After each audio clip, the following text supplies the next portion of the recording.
င်္ဂလာပါအခုကတော့စာရေးဆရာတွိစကရေးသားတဲ့ထမှန်တီရဲ့ကဏ္ဍဤ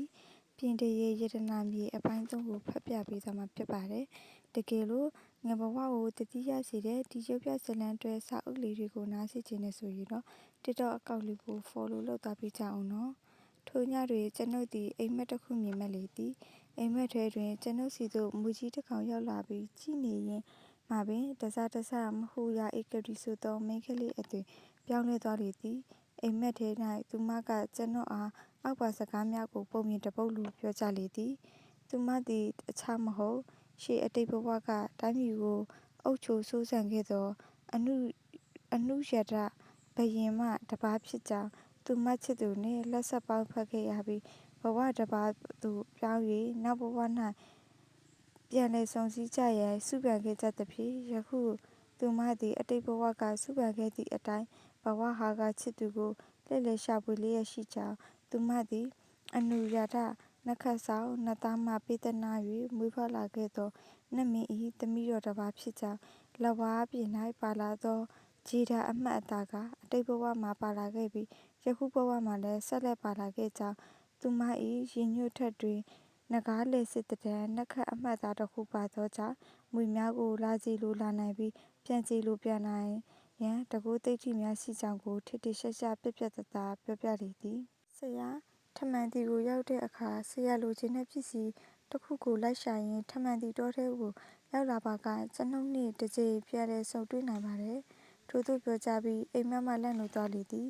ထိုညတွင်အိမ်ပတ်ဝန်းကျင်တစ်ဝိုက်မှမြွေတွန်သံများကြားနေရသောကြောင့်ဆက်လက်အိပ်မက်လိုသောကြောင့်မောင်တိုးအောင်ကကော်ဖီခပ်ကတစ်ခွက်ဖျော်ခိုင်းပြီးရှည်လျားသောညတာရှည်မှုကိုကုန်ဆုံးသွားစေသည်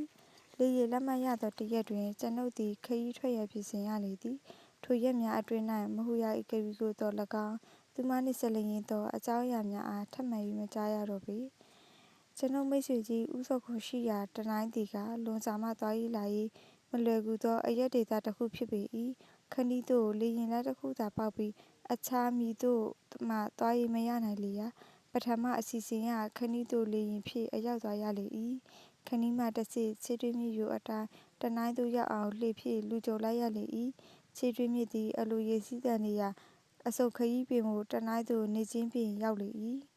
ဆောင်းအကုန်နွေအကူးဖေဖော်ဝါရီလတွင်ဖြစ်သော်လည်းတနိုင်းညနေစောင်းသည်နှင်းမုန်နှင်းမြတ်ဖဖြင့်ထွေးပွေ့ထားလေသည်ကျွန်ုပ်သည်ယခင်ကတစ်ကြိမ်နှစ်ကြိမ်ရောက်ဖူးသောကြောင့်တနိုင်းရွာကြီး၏မြစ်ကမ်းဘေးတွင်နေထိုင်လျက်ရှိသောမိတ်ဆွေကြီးဦးစောခွန်အိမ်ရှိရာသို့တမ်းမှတ်စွာသွားနိုင်ခဲ့ပေသည်ဦးစောခွန်သည်ကျွန်ုပ်ကိုတွေ့မြင်လိုက်ရသည်နှင့်ကွဲကွာနေသောမိတ်ဆွေဟောင်းကြီးကိုရုတ်တရက်ပြန်လည်တွေ့ရသဖြင့်လွန်စွာဝမ်းသာလိုက်လဲသောအမူအရာဖြင့်ဖတ်တလဲစီကြိုသည်သူသည်အသက်50ကျော်အရွယ်ရှိသောချင်းအမျိုးသားကြီးတစ်ဦးဖြစ်ပေသည်ရွာစုံဘက်တွင်အိမ်လေးတစ်လုံးဖြင့်တကိုယ်တည်းနေထိုင်သူဖြစ်သောကြောင့်လွတ်လပ်စွာတည်းခိုနေထိုင်ရပေ၏ညဘက်ရောက်သောအခါ